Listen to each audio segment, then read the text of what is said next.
Just Cheesy the Podcast, presented by Just Cheesy Productions.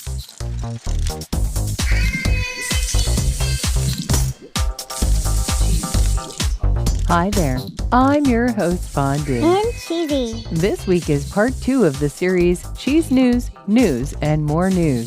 We're talking about a New Year's cheese drop. Whoa. We're talking about cheese factory closure, Aw. the disgusting food museum, Ew. and something gross to combine with cheap. We learn about a recall, a crash, a big baby bell, Ooh. and what one guy did with his wax. What? And of course, we tell a very cheesy joke. Yeah, we do. Stay tuned for episode 109, News, on Just Cheesy, the podcast.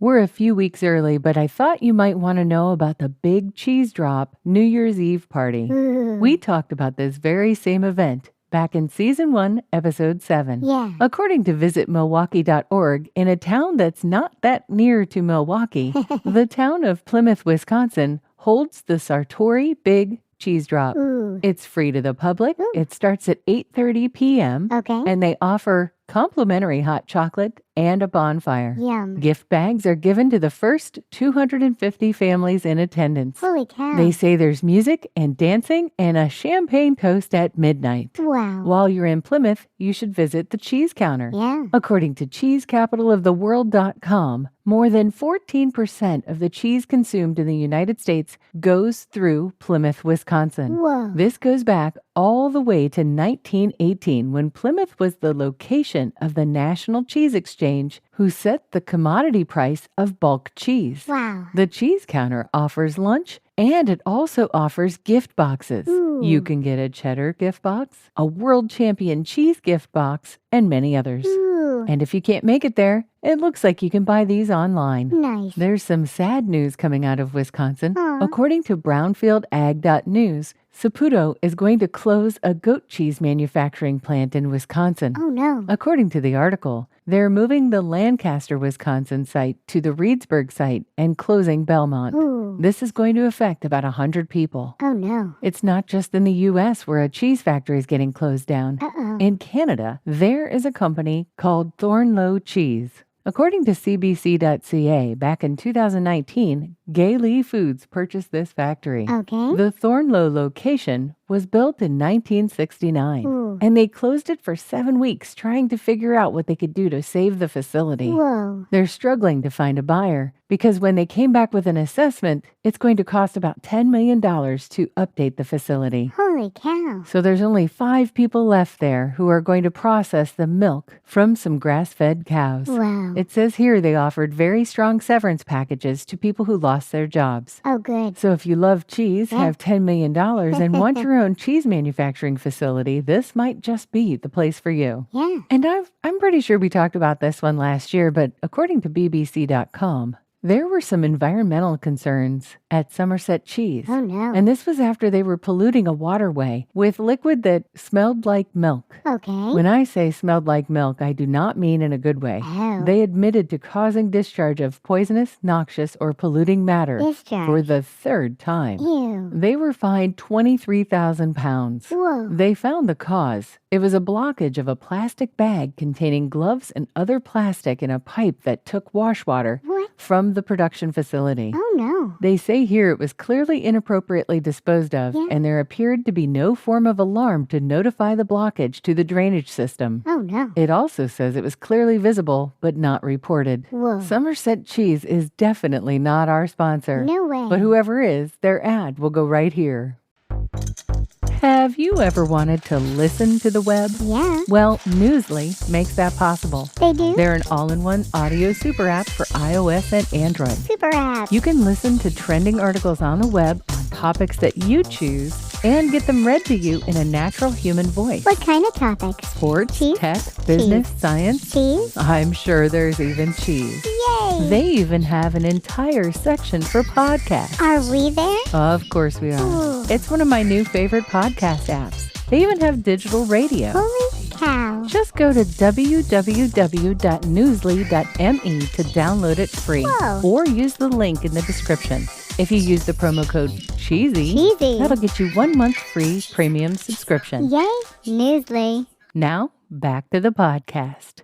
According to HindustanTimes.com, there is a Singapore-based food blogger named Calvin Lee who goes by Food Makes Cal Happy. Okay. I'm not gonna lie, Cal tries some weird things. Oh boy. In this video, he adds slices of cheese to orange juice. Ew. And if that wasn't bad enough, he adds the 2 slices and then puts that whole drink in the microwave. What? Why? He mixes everything and then he tastes it. Ugh. He said it's sour, sweet, milky, but not in a good way. Oh, yeah. In short, very, very disgusting. Ew. I gotta say, I'm not shocked. Yeah. And while we're on the subject of gross, in Malmö, Sweden, there is something called the Disgusting Food Museum. Holy cow. On the website of the same name, you can learn about the foods that they have in this museum. Oh, boy. There are over 80 exhibits. Whoa. Guess what cheese made it? Casu Marzu, marzu. that's right. Yeah. This is, of course, the maggot-infested cheese Yeah. from Sardinia, and we have covered it a million times on this podcast. Yeah, we have. It is definitely our least favorite. Yep. And it's illegal, so we've never tried it. That's right. Apparently, the Disgusting Food Museum has sort of had a traveling show. Ooh. It can be opened as a temporary exhibition or a permanent museum. Okay. And there was one in Las Vegas at one point. Whoa. The museum has 2 parts, the exhibit and the tasting area.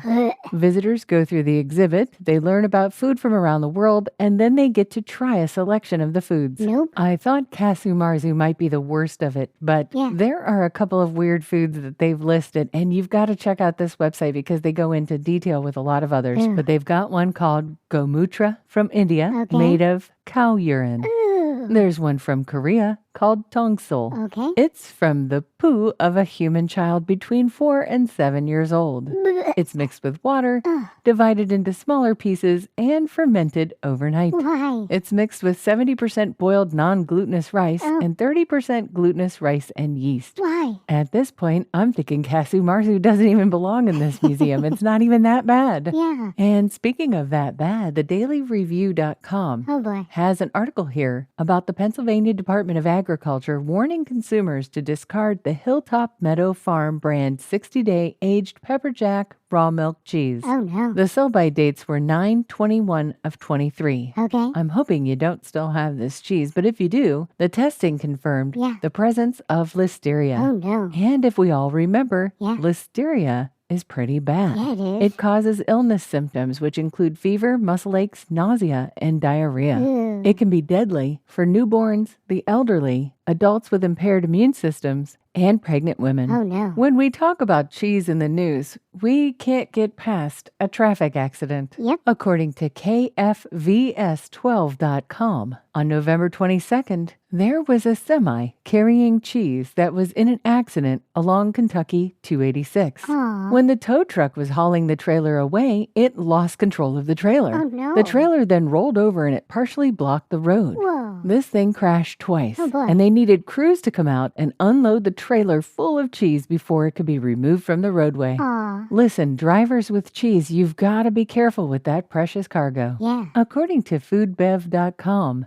Baby Bell unveils a big Baby Bell. Whoa. It's called the Maxi Baby Bell, and it's 10 times bigger than the original. Wow. Mini Baby Bells are known because they have 100% real cheese and only 4 ingredients with no added colors, flavors, or preservatives. Wow. And they're notorious for having their red wax coating. Ooh. The Maxi Baby Bell launches for a limited time in Morrison's, Asda, Sainsbury, Iceland, and Ocado Okay. from November of 2023. Whoa. And unfortunately, it's not available in the U.S. Aw. I'm pretty sure this next one should be part of the Disgusting Food Museum. Yeah. According to metro.co.uk, there's a guy who has a ball of wax Oh boy. from all of his baby bells. Why? Darren is 36. Okay. He has been collecting the discarded wax wrappers from his cheese since he was 12. 12. Yeah, I said it. Since he was 12. Whoa. He said, I just remember playing with the wax in my hands, so Oh. I kept one and I just added another the next day and it grew from there. Ew. He keeps it on his windowsill in his kitchen. What? And it's a little discolored. Oh no. I'm so grossed out looking at it. I can't even tell you. It weighs in at 1,026 grams or 2.26 pounds Oh. of old, Ew. nasty, Ew. gross wax. Ew. Surprisingly, Darren's wife has let him display it in their home. He has a wife? Yeah, I was surprised about that too. Yeah. She hates it, Oh, yeah. but he won't let it go. Oh, no. She thinks it's stupid and a poor waste of time. Yeah. She says it's unsightly and a load of, Gross. I guess they're saying crap, I think here. Oh, no. But he's quite proud of it. Why? There's even a picture of the wax ball enjoying a cigarette Oh. and a cider. I'm so ready for a joke, Fondue. Gladly. Why did Baby Bell become a writer? I don't know. Because it wanted to wax poetic about cheese. Get it? Wax poetic? Yeah, it was appropriate. It was appropriate and a little bit cheesy.